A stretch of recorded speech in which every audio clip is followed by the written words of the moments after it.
శివన్న చెప్పినట్టు 32 ఏళ్ల బీసీ మహిళ గీతాంజలి గారు చేసిన పాపం ఏంటి?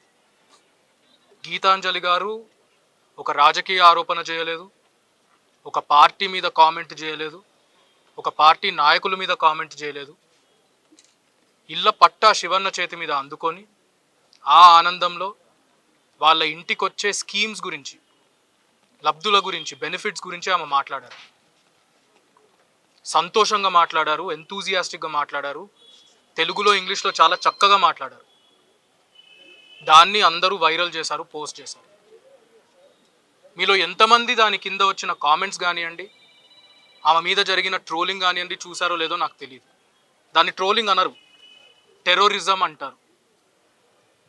నేను ఈ ప్లాట్ఫామ్ వాడుకొని మీకు అందరికీ ఒక విజ్ఞప్తి చేయాలనుకుంటున్నాను, ఒకటి చెప్పాలనుకుంటున్నారు. మీరు గమనించండి, ఇక్కడ ఉండే మా పార్టీ సీనియర్ మహిళా లీడర్లు ఉన్నారు, సోషల్ మీడియాలో యాక్టివ్గా ఉండే వాళ్ళు ఉన్నారు, విలేకరులు ఉన్నారు, women leaders, women journalists, women cadre members, వీళ్ళందరూ కూడా టీడీపీ ఇంకా జనసేన చేసే రాక్షసత్వానికి, సోషల్ మీడియా టెర్రరిజంకి వీళ్ళందరూ కూడా విక్టిమ్స్. వాళ్ళు వాడిన భాష గీతాంజలి గారి కేసులో అన్పార్లమెంటరీ లాంగ్వేజ్, మనం చెప్పలేం. మళ్ళీ పిరికోళ్ళు, 100 అకౌంట్లు, 100 కామెంట్లు ఉంటాయి, అన్నీ కూడా ఫేక్ పేర్లు, ఏవో 2-3 నిజం పేర్ల మీద ఉంటాయి. అమెరికాల నుంచి చేస్తారు, యూకేల నుంచి చేస్తారు, విపిఎన్లని వాడుకుంటారు, ట్రేసబిలిటీ ఉండదు. అన్నిటికంటే దురదృష్టకరం ఏంటిదంటే, ఈరోజు గీతాంజలి గారు చనిపోయిన తర్వాత అందరం అనుకున్నది ఏంటిది? ఇది రాజకీయం కాదు, రాజకీయం చేసే టైం కాదు, సోషల్ మీడియాలో ట్రోలింగ్ అనేటిది జరగకూడదు, సోషల్ మీడియాలో ఇలాంటి టెర్రరిజం జరగకూడదు అని ప్రతి పార్టీ ఒక స్టాండ్ తీసుకోవాల్సిన నేపథ్యంలో మీరు టీడీపీ వాళ్ళ ఆఫీషియల్ హ్యాండిల్స్ ఈరోజు చూడండి, వాళ్ళ స్పోక్స్ పర్సన్స్ ఏం మాట్లాడుతున్నారో చూడండి. ఎక్కడ కూడా మేము బాధపడుతున్నాము, గీతాంజలి గారు అని ఒక మహిళ చనిపోయినందుకు మేము బాధపడుతున్నామని ఒక్కరూ చెప్పడం లేదు. ఇది కూడా వైఎస్ఆర్సీపీ చేసే రాజకీయం అంట. అసలు గీతాంజలి అన్న మహిళ చనిపోలేదంట, యాక్టింగ్ చేస్తున్నారంట. యాక్సిడెంట్ కేసుని మనం సూసైడ్ అని చెప్తున్నామంట. ఇక్కడ అన్న ఉన్నారు, వాళ్ళ భర్త, ఆయనంతకాయన ఇలాంటి టైంలో మీడియా ముందరకు వచ్చి మాట్లాడాల్సి వచ్చింది. అది వాళ్ళు చేస్తూ ఉన్నది. ఇప్పుడు కూడా పోస్టులు పెడతా ఉన్నారు. పైన మేము వాళ్ళ ఫ్యామిలీతో మాట్లాడుతుంటే ఇంకా పోస్టులు చూస్తున్నాం.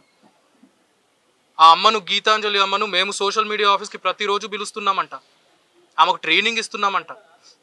ఇలాంటి అలవాట్లు టీడీపీ వాళ్ళకు, లోకేష్కి, చంద్రబాబు నాయుడుకు, పవన్ కళ్యాణ్కు ఉంటాయేమో కానీ వైఎస్ఆర్సీపీ వాళ్ళకు అస్సలు ఉండవు. నేను అది గర్వంగా చెప్తున్నాను. నేను అడిగేది ఒక్కటే, ఈరోజు న్యాయం ఏం జరుగుతుంది? ఒక మనిషి, ఒక నిండు ప్రాణం పోయింది. ఒక తల్లి, ఒక భార్య, ఒక కోడలు, ఒక కూతురు, ఒక చెల్లి, ఒక అక్క చనిపోయారు. దీనికి బాధ్యులు ఎవరు? చేసింది కొంతమంది, 100 మంది కామెంట్లు పెట్టింది 100 మంది ఇండివిజువల్స్ అవ్వచ్చు, ఫేక్ అకౌంట్ల వెనకాల ఉండవాళ్ళు అవ్వచ్చు, కానీ చేయించింది మాత్రం ఖచ్చితంగా చంద్రబాబు నాయుడు, నారా లోకేష్, పవన్ కళ్యాణ్ మాత్రమే. నేను ఈ ప్లాట్ఫామ్లో బీజేపీ వాళ్ళను కూడా సూటిగా ఒక సవాల్ అడుగుతాను. ఇలాంటి పార్టీలతో మీరు పొత్తులు పెట్టుకుంటున్నారు. ఇంటర్నేషనల్ మీడియాలో, నేషనల్ మీడియాలో ఏమో డీప్ ఫేక్స్ గురించి, ఆన్లైన్ ట్రోలింగ్ గురించి నరేంద్ర మోదీ గారి ఫోటోలు పెట్టుకొని ఆర్టికల్స్ రాస్తారు. మరి ఇప్పుడు మీరు ఈ అలయన్స్లోకి ఏదైతే ఎంటర్ అయ్యారో, మీ పార్ట్నర్లు ఎవరు, ఆన్లైన్ సోషల్ మీడియాలో ఏం చేస్తున్నారు?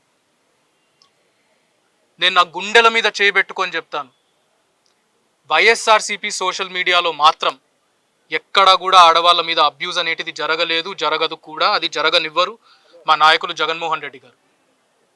నేను మళ్ళీ మళ్ళీ కూడా అడిగేది ఇదే మన మీడియా మిత్రుల ద్వారా, దీనికి బాధ్యులు ఎవరు? ఒక టీడీపీకి కానీ, ఒక జనసేనకి కానీ, దాన్ని పాలించే ఒక చంద్రబాబు నాయుడుకి, ఒక లోకేష్కి, ఒక పవన్ కళ్యాణ్కి కానీ ఇంతైనా, ఒక రవ్వంతైనా బాధ ఉందా? ఒక నిండు ప్రాణం పోయినందుకు కారణం ఆ పార్టీకి సంబంధించిన లీడర్లు, ఆ పార్టీకి సంబంధించిన కాడర్. ఈరోజు డెమోక్రసీలో ఒక బ్లాక్ డే. అందరం ఈ రోజుని, నిన్నటిని, ఈ రోజటిని గుర్తుపెట్టుకున్నాం. డెమోక్రసీలో ఇది ఒక black day. Freedom of speech అనే ఒక బేసిక్ ఫండమెంటల్ రైట్ని ఒక ఆడ మనిషి ఉపయోగించుకొని ఆమె ఒపీనియన్ని ఎక్స్ప్రెస్ చేస్తే దాన్ని పట్టుకొని దీని వరకు తీసుకొచ్చారు. Today is a black day. ఇది అందరం కూడా గుర్తుపెట్టుకున్నాం.